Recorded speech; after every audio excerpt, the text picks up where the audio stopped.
Hello and welcome to the Tarkus Zone. Thank you for joining me. Today we're looking at this game Enshrouded. I've done a few videos on the topic in the past on my YouTube channel. I have yet to play the game. I had it on my wish list for a while now, and I've been talking about it for a while now.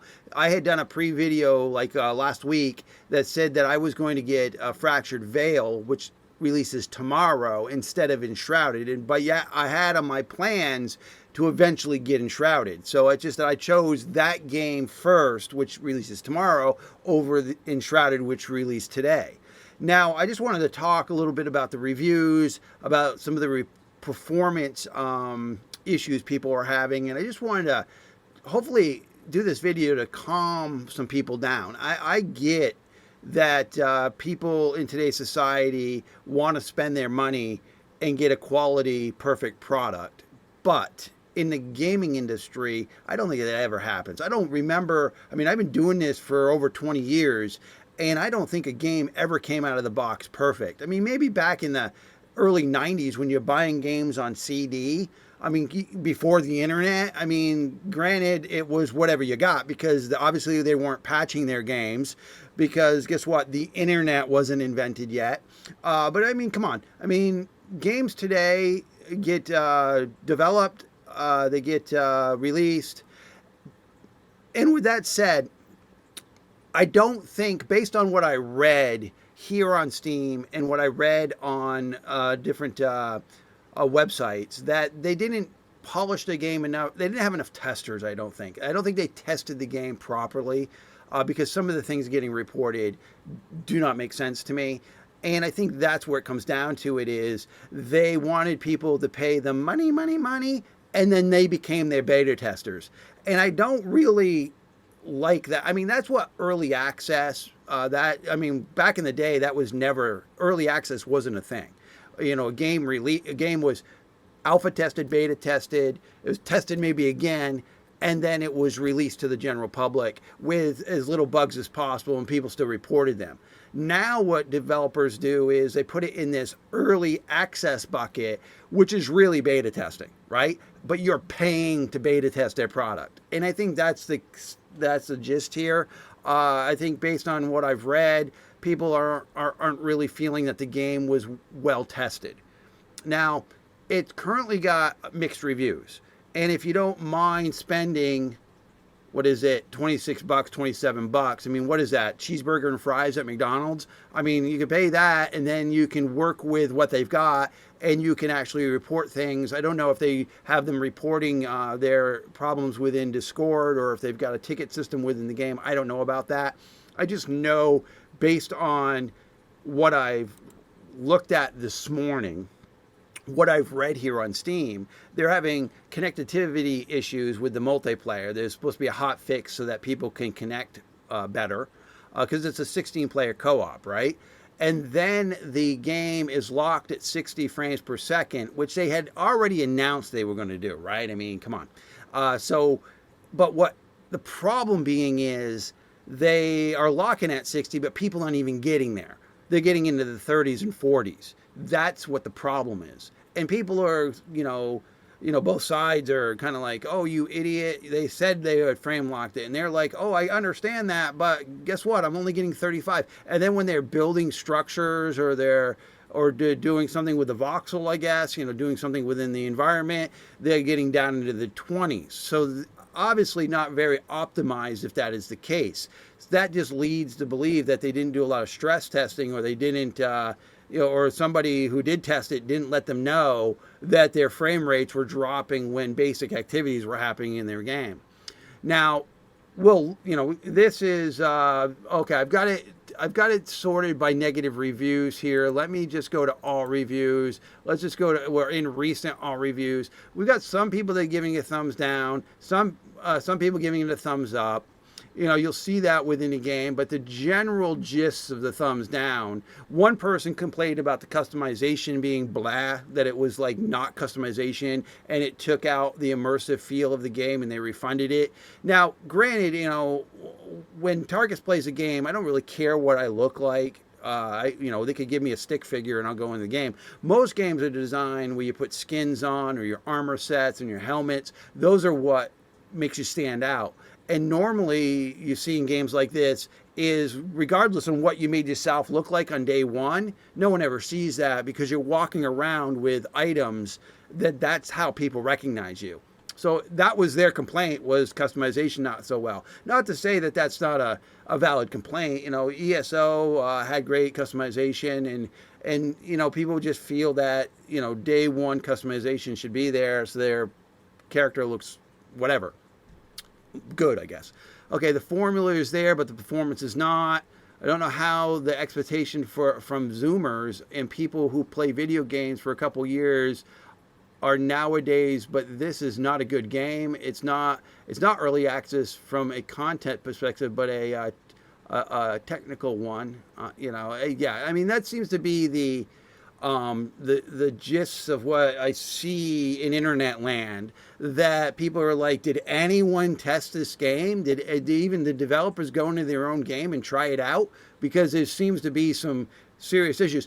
And one of the big issues that was brought up in I think it was Game Rant, they had complained about how the building interface works, how you have to go grab the material, put it in a workbench, make it in the workbench, but your bag slots are in the beginning, you only got so many of them, and I guess each item takes a slot. So like say I want to put a wall up, I guess, you know, I haven't played the game. I'm just basing this on what their feedback was. So let's say you got a 6-slot bag and you go and you want to put 6 walls up. Well, it's going to take you forever to build your structure because you got to go to the machine to make the walls. Then you put as many as you can hold. Then you go and you put them down. Then you got to return to the bench, pick up some more, return to the bench.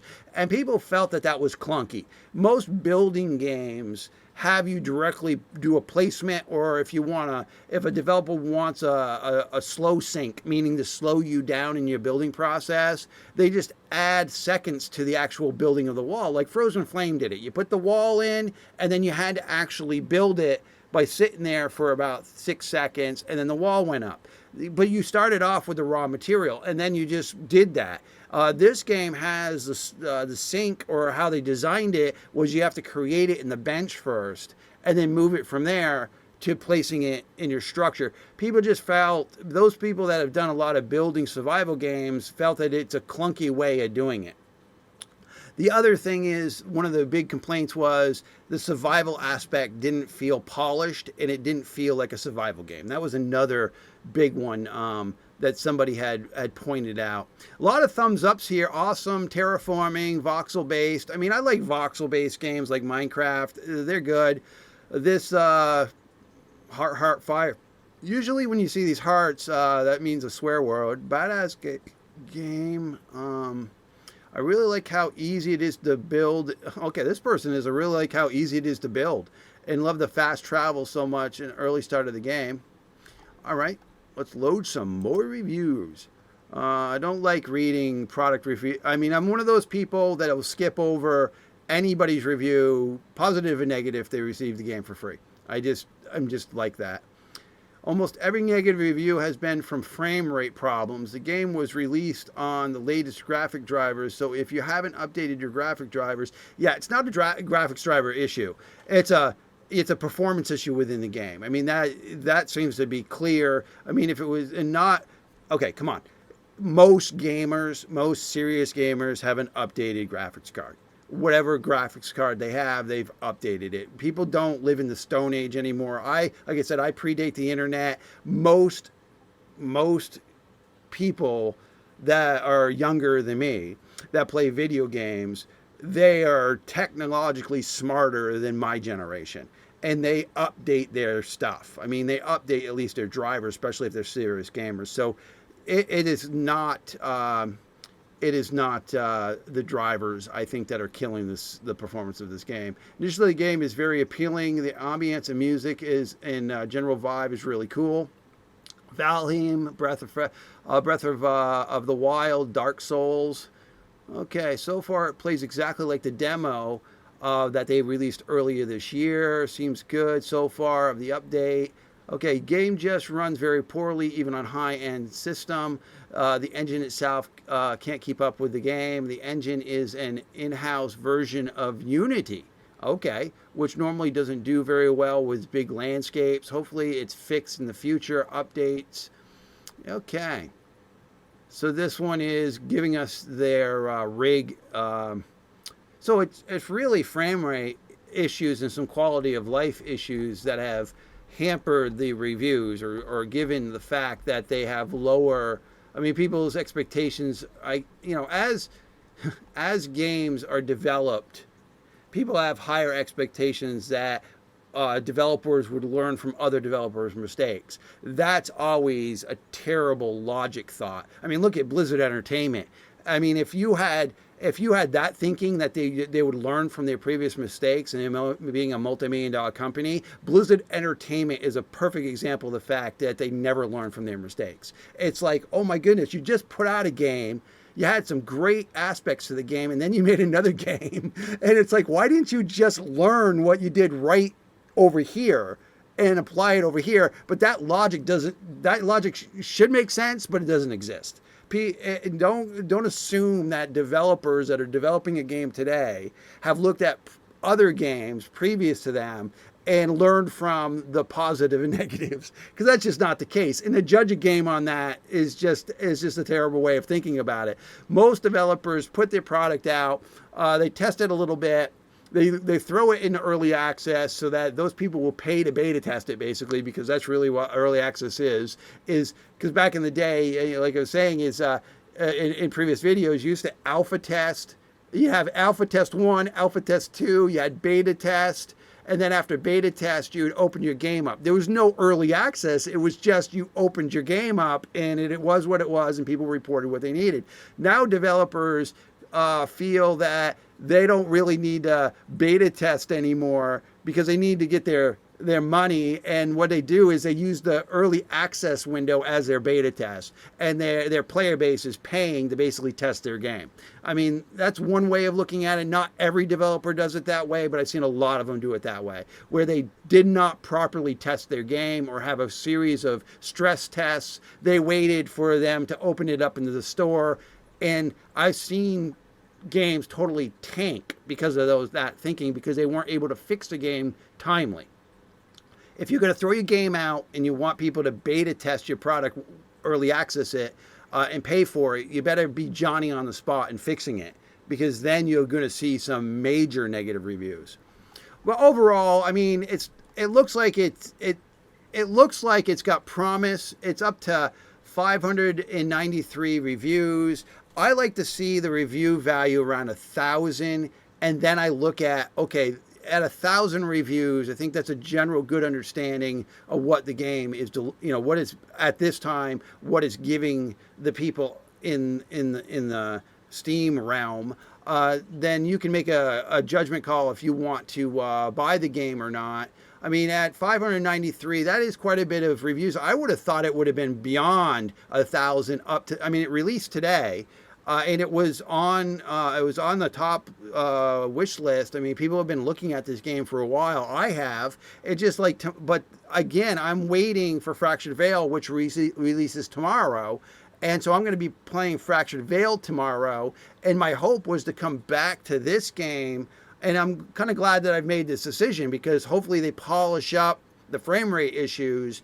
And then when I'm, maybe a month in the Fractured Veil, I'll come to Enshrouded and play a little bit, and hopefully enjoy myself.